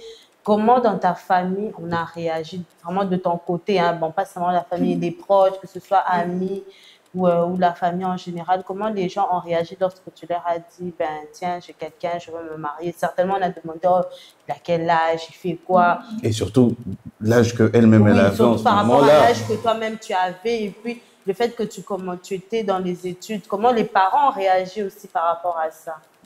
Moi, comme je disais, déjà, avant qu'il ne vienne dans ma vie, j'avais cette envie-là de me marier. Et souvent, je posais à maman des questions et tout. qu'est-ce que tu penses de ci, qu'est-ce que tu penses de ça? Et même une fois, je lui ai posé la question, et si je me mariais étudiante? Elle m'a dit, il n'y a pas de problème. Je lui ai même dit, et si mon mari n'a pas l'argent de me payer les frais? Elle m'a regardé, elle m'a dit, mais comment est-ce qu'il va t'épouser s'il n'a pas l'argent de te payer les frais? Je lui ai dit, vous ne serez pas capable de payer une partie et que lui paye aussi une partie. Elle m'a dit, c'est difficile, mais on verra si c'est possible. Elle m'a demandé si j'ai quelqu'un. J'ai dit, non, je n'ai pas quelqu'un, mais je me pose juste des questions. Une autre fois, je lui pose encore la question. Elle m'a dit, je sens que tu vas vite te marier. Tu vas bientôt te marier. En tout cas, il se peut que dans les mois prochains, tu rencontres la personne de ta destinée. Et pendant que tu y es encore, quand tu as encore des propositions autour de toi, ne laisse pas les hommes passer. Prends le temps d'étudier chacun. Celui qui correspond avec tes désirs à toi et les plans de Dieu pour ta vie, c'est celui-là que tu acceptes. Mais vraiment, ne fais pas passer tous les hommes en attendant de, je ne sais pas, accomplir quoi que ce soit et tout. Choisis la bonne personne. Donc, côté maman, je ne craignais pas. Vu que déjà, j'ai eu partagé. Tu avais déjà eu à avoir des petites discussions avec. Je la sondais vraiment. Et même quand il m'a approché, je le lui ai dit. Quand j'ai dit oui, je lui ai dit aussi. Et côté maman, je ne craignais vraiment pas. Après, c'était plus côté papa. Mais elle m'avait rassurée quand nous nous sommes mis dans la relation, que plus tard, je lui ai dit, il veut venir parler avec la famille. Qu'est-ce que tu en penses? Elle m'a dit, si toi, tu te sens prête, moi, je n'ai pas de problème. Mais elle m'a dit, en tout cas, moi, je sens que tu vas te marier jeune. Elle m'avait dit ça. Mon encadrant de l'époque, qui plus tard est devenu notre parent de mariage, m'a dit la même chose. Il m'a dit aussi, tu vas te marier très vite dans ta jeunesse. Tu ne vas pas dépasser l'âge de 20 ans. Tu vas te marier. Et pour moi, c'était vraiment quelque chose que j'avais pris vraiment au sérieux. Et c'est quand il a voulu parler avec les parents que, voilà, j'ai craignais la réaction de papa. Mais maman, je ne sais pas ce que maman lui a dit. Je ne sais pas ce que maman lui avait dit, mais il était d'accord. Il était d'accord. Vraiment, il ne m'a jamais montré une opposition quelconque. Il m'a juste dit, on m'a dit qu'il y a des gens qui veulent me voir. Il n'a plus ma courage. Mon fiancé. Je précise directement. Mais quel genre encore? Donc, c'est comme ça qu'on a commencé notre relation. On a commencé la relation. On s'écrivait beaucoup. On s'était dit de maximiser vraiment le temps qu'on aura. Si c'est à la pause, on va se rencontrer. Je vais quitter l'université, je vais en ville, on se voit. Et à certains jours où tu venais aussi, mais c'est avec beaucoup de difficultés. Le soir, il me prend, comme il n'était pas encore véhiculé, on prenait le transport devant l'université, mais on descendait un arrêt plus tôt, quelques rues à la plus tôt. 7e. À la 7e rue, et puis on allait marcher juste. Ça te rappelle pas des choses? Ouais, donc, on maximisait vraiment le temps. Donc, on allongeait vraiment la route pour avoir beaucoup plus de temps. Et tout. Donc, on maximisait vraiment.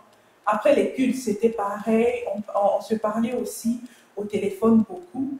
Mais très rapidement, on a senti qu'il fallait plus. Ça ne suffisait pas le temps qu'on se voyait à la fac. Parce que moi, je ne voulais pas le présenter à mes parents en tant qu'ami ou frère de l'église. Et puis plus tard, encore, non, tiens, c'est tu vois le frère, hein? Je ne voulais pas ça. Le frère a été promu. Je ne voulais pas, je voulais qu'une fois qu'il vient chez moi, que les parents sachent déjà que c'est lui. J'avais aussi la possibilité de les ramener chez moi, mais je ne voulais pas. Je voulais qu'on les connaisse certainement en tant que mon chéri. Et très rapidement, au bout de 2 mois, on s'est senti qu'il fallait plus que ça, parce qu'on n'avait pas, selon nous, on n'avait pas beaucoup de temps ensemble. Alors, c'est comme ça qu'il m'a proposé de venir voir les parents. Et aussi, il y avait un autre truc, c'est que on avait remarqué un changement en lui. Toi, tu n'as pas quelqu'un dans ta vie et tout. Alors, quand il disait oui, les gens voulaient me voir. Alors lui se disait qu'il ne peut pas présenter l'enfant d'autrui au sans que dans sa famille, on me connaisse. C'est comme ça qu'il a voulu voir ça, c'est vraiment faire les choses dans l'ordre. Oui. Donc, après ça, on avait parlé à un encadreur à l'église. On a parlé à un encadreur, on a aussi parlé à un pasteur. Après, il a voulu voir la famille. Il est venu voir mon père. Ils ont parlé. Mon père, ce jour-là, lui a dit une chose qu'il n'aurait jamais dû lui dire. Il lui a dit, bon, maintenant que je te connais, tu peux venir ici comme tu veux. Il a pris papa au mot. Il a pris papa au mot. Il a pris papa au mot. Il était à la maison tous les jours. Et vraiment tous les jours. Ça, c'est plus tard que nous nous sommes mariés. On pensait que papa ne voyait pas. On pensait que bon, il n'en tenait pas compte. C'est quand nous nous sommes mariés qu'il est venu, quand on a reçu la famille et tout, il disait là à ses frères, vous voyez mon genre ici. Dès les premiers jours où je l'ai connu, les premiers jours, il est venu se présenter à la maison. De ces jours-là, jusqu'à la veille de leur mariage, il est venu chez moi tous les jours. Il est venu chez moi tous les jours. Et même quand il y avait ville morte, il s'est battu pour venir. Juste pour 30 minutes, et puis je vais partir et tout. Donc, il a parlé avec la famille. La semaine qui a suivi, je suis partie aussi dans sa famille. Et dans sa famille, c'est pas que je suis allée dans la maison familiale, parce que tout le monde est déjà marié, donc je devais passer chez chacun. de maison en maison.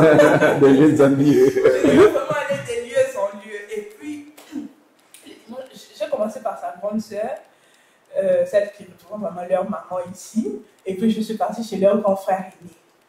Et vous vous rappelez qu'on s'est dit qu'on ne va pas se mettre la pression. Et donc, j'arrive, je parle avec la femme de son grand frère, on a bien parlé et tout. Moi, j'avais peur de parler avec le grand frère. C'était quand même l'aîné, le papa de tout le monde. Et j'avais peur. Et on n'a pas parlé ce jour-là. Mais à la fin, quand je vais lui dire au revoir papa et tout. Ah, David, c'est elle, oui, c'est elle et tout. Et il nous pose une question. On voit la famille quand? Donc vraiment sur les champs, on devait parler d'après-date. Nous nous sommes regardés, on dit mais on n'a pas de date, on n'a pas encore prévu ça pour l'instant et tout. Il me dit mais on doit venir te voir. Pourquoi vous attendez? Donnez-moi une date. Donc c'est vraiment sur place. Moi j'ai pas consulté ma famille. C'est comme ce qui s'est passé avec ton... J'ai pas consulté ma famille, mais dit donnez-moi une date. Et là je donne le 31 décembre. Il me dit les 31 décembre, parce qu'on était déjà au mois de décembre, les 31 décembre, il y a beaucoup d'embouteillages et tout. Pourquoi ne pas mettre les 4 janvier? Et puis lui-même qui dit, ma fiancée, vous avez mais là, qui Seigneur, je dois finir l'année officiellement fiancée. Et c'est là que je me rappelle de ma prière. De la prière. Je dis non, c'est pas possible. Et c'est là que je me rappelle de ma prière que j'avais faite en début d'année, le 1er janvier. Il m'a dit, ok, on va mettre ça le 30 décembre. Waouh. On va mettre ça le 30 Comment décembre. Dieu exauce les prières. Mais vraiment sans notre forcing. Nous, on n'a pas forcé les choses. On n'a vraiment pas forcé les choses. Déjà, que nous, de notre côté, on s'était dit, on laisse faire les choses. De soi et tout. Et je rentre à la maison, ce que je craignais, c'était vraiment la réaction des parents et tout. J'arrive, j'annonce à maman que tiens, ma belle famille veut venir le 30 décembre et tout. Maman, vous êtes ok, il n'y a pas assez d'argent et tout. Qu'est-ce qu'on va faire? Parce qu'on était le 11, il nous reste, on va dire 18 jours pour se préparer. Comment est-ce qu'on va recevoir la belle famille comme ça? En tout cas, je ne sais pas ce que ton père va dire. Hein. Et puis, elle me dit, je vais parler avec ton père. Le lendemain matin, papa vient me dire que oui, j'ai appris la nouvelle, mais tu sais que les situations sont quand même difficiles. Mais je vais me battre. Wow. Je vais me battre, on va les recevoir. Et finalement, je lui annonce que tout est ok, c'est bon pour le 30. Et le 30, il s'est présenté. Wow. Et le 30, ils sont venus faire les fiançailles officielles et tout. Ça s'est très bien passé. Et finalement, il fallait faire les, les coming out à l'église. Vu que jusque-là, Maintenant que les familles étaient... Maintenant que les familles étaient au courant et tout était bouclé. Maintenant, il fallait s'afficher à l'église. Mais bon, nous aussi, nous nous sommes affichés de manière brousse. Ça, là, ça fait surpris plusieurs personnes. C'était au réveillon, en plus. Non, on était juste le lendemain, quoi. Oui. On était habillés de la même On manière. était juste habillés de la même Et les gens ont compris. Les gens ont compris. On a distrait plusieurs personnes. Déjà qu'on était assis au dernier banc et tout, il y avait ceux qui se retournaient. Qu'est-ce qui se passe? Qu'est-ce qui se passe avec eux? L'habillement disait déjà. Certains se disaient ils sont à peine ensemble. D'autres qui disaient non, maman n'était pas là bas de fiançailles. C'est que ça est déjà près d'avance pour ça. Wow. Et maman, peut-être, papa David, moi j'ai une autre question. C'est une question que beaucoup d'internautes ont posée. Oui. C'est par rapport à votre écart d'âge. Oui. Alors, on sait souvent que quand il y a un certain écart d'âge, il peut y avoir conflit des générations. Est-ce que vous l'avez connu? Si non, comment vous faites pour ne pas trop sentir ça au sein de votre couple? Ah, ok. Bon, moi, ce que je peux dire, c'est que au tout début, même avant, c'était un peu difficile pour moi. C'était un choc. Parce que je n'imaginais pas que je pouvais quand même approcher quelqu'un qui a 12 ans de moins que moi. Mais par après, je m'y suis fait.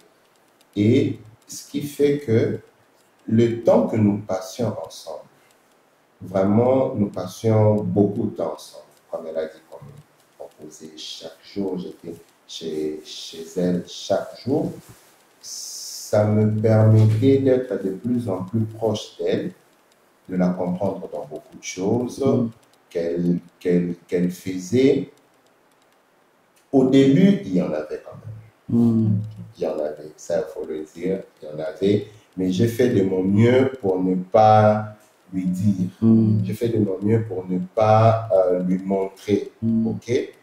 Montrer les choses juste par des exemples. Je dis n'importe quoi. Si tu veux montrer à quelqu'un que après avoir mangé, on débarrasse la table, mais après avoir mangé, tu débarrasses la table. La personne comprend directement au lieu de lui dire non, on ne fait pas des choses comme ça. À ton âge. Tu devrais savoir qu'il faut débarrasser la table. Je sais la table. Tu as entendu, bébé?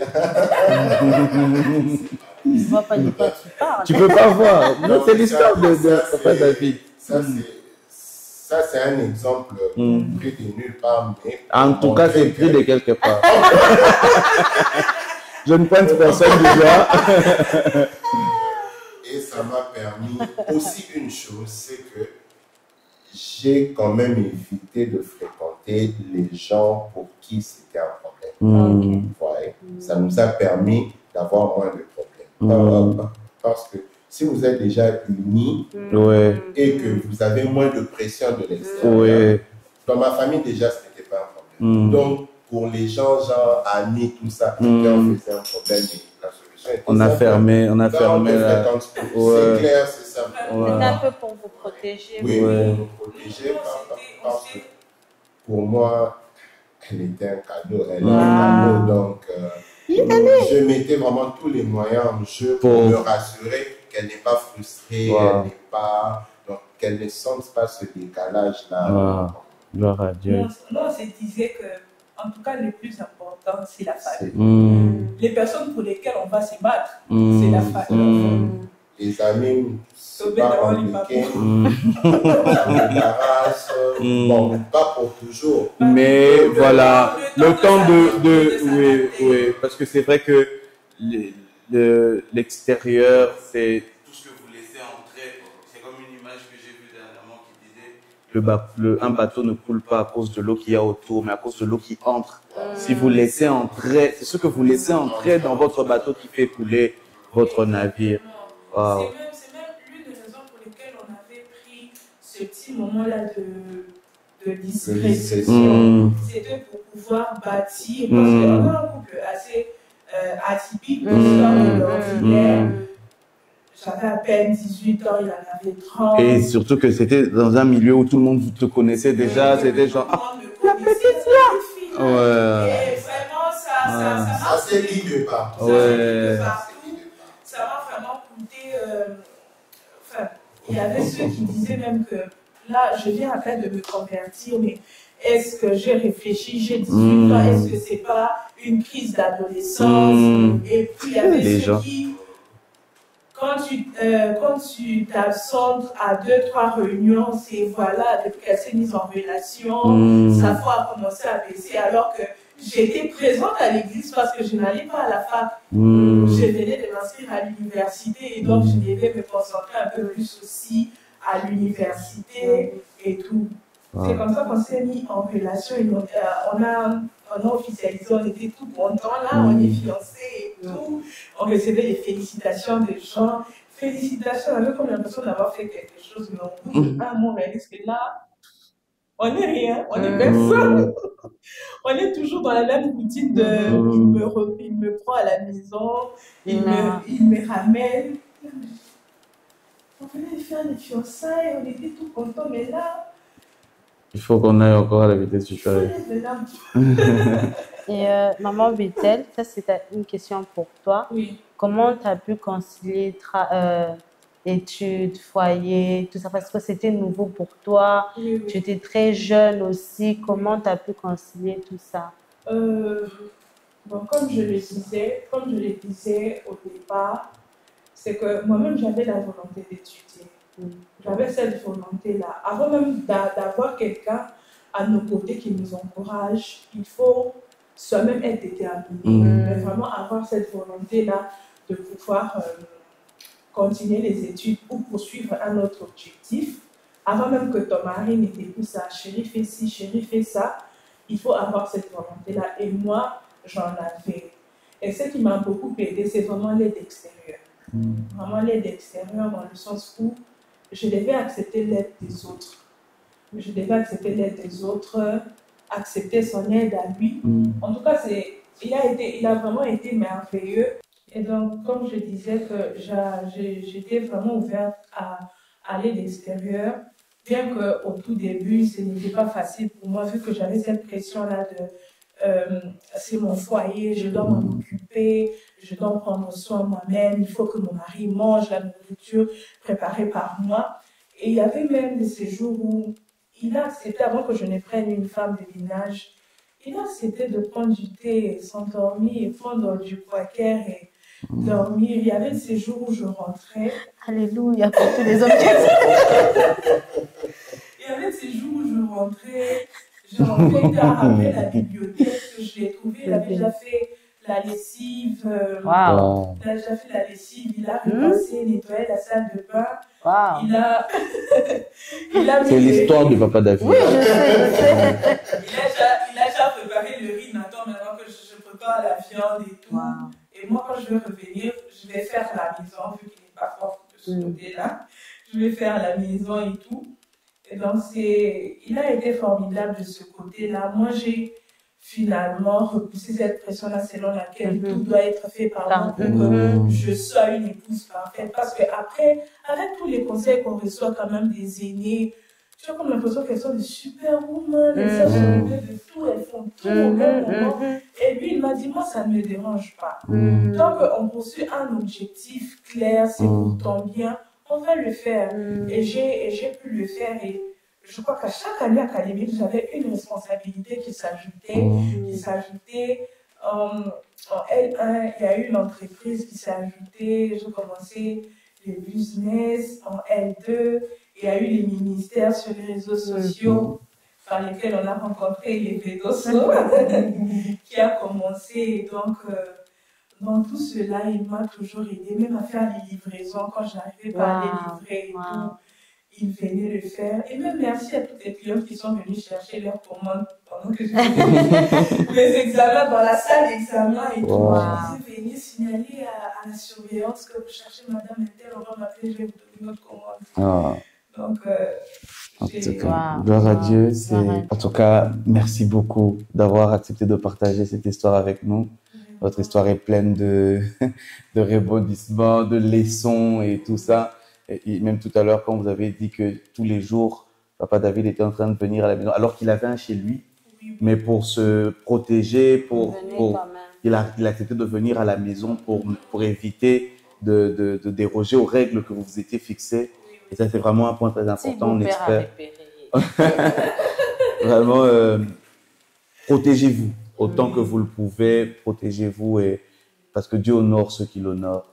Alors, nous allons vraiment, comme d'habitude, clôturer ces moments par une prière. Nous allons demander à Papa David de faire cette prière. Quelqu'un s'est certainement retrouvé à une certaine étape de votre histoire depuis le début.